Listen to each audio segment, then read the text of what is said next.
స్పీ news చూద్దాం. నిర్మల్ జిల్లాలో అయ్యప్ప భక్తులు గానామృతం పేరుతో కార్యక్రమం నిర్వహించారు. మాలధారణ సమయంలోనే స్వాములు కలుసుకుంటున్నారనే అపోహను తొలగించడానికి ఈ కార్యక్రమం నిర్వహించామని చెప్పారు. 4 సంవత్సరాలుగా స్వాములందరూ ఒకే దగ్గర కలుస్తుంటున్నామన్నారు గురుస్వామి రాజు దేశ్ పాండే.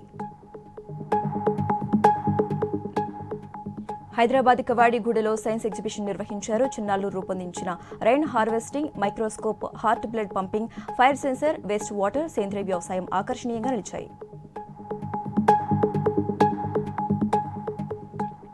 అమలాపురంలో దువ్వాడ శ్రీనివాస్పై పోలీసులకు ఫిర్యాదు చేశారు. జనసేన మహిళా కౌన్సిలర్ పవన్ కళ్యాణ్పై అనుచిత వ్యాఖ్యలు చేసినందుకు చర్యలు తీసుకోవాలని కోరారు.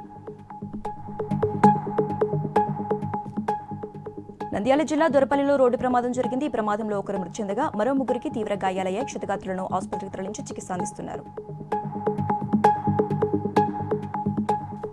కాకినాడ జిల్లా పిఠాపురంలో శ్రీ రాజరాజేశ్వరి ఉమా కుక్కుటేశ్వర స్వామి హుండీ లెక్కించారు అధికారులు. 17 రోజులకు 14,74,660 రూపాయలు వచ్చాయని ఆలయ ఈవో వెల్లడించారు.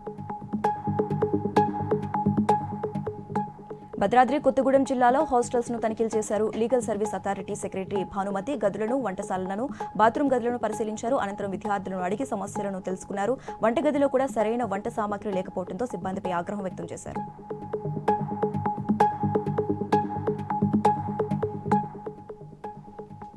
కర్ణాటకకు వరిధాన్యం తరలిస్తున్న లారీలను సీజ్ చేశారు విజిలెన్స్ అధికారులు. సరైన ధ్రువపత్రాలు లేని 6 లారీలను స్వాధీనం చేసుకుని 3,560 ధాన్యం బస్తాలను స్వాధీనం చేసుకున్నారు.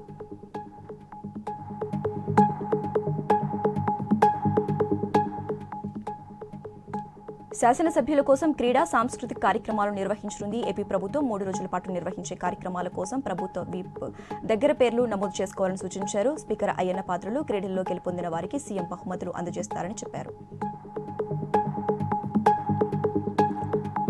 అనంతపురంలో దొంగ నోట్ల చలామణి కలకలం రేపింది. దొంగ నోట్లు తయారు చేస్తున్న నిందితులను పోలీసులు రెడ్ హ్యాండెడ్ గా పట్టుకున్నారు. వారి నుంచి 48,000 నకిలీ నోట్లు, ల్యాప్టాప్, ప్రింటర్, కట్టర్ స్వాధీనం చేసుకున్నారు. 10 మంది కూడా ఒక ముఠా ఏర్పడి నకిలీ నోట్లు తయారు చేసినట్లు గుర్తించారు.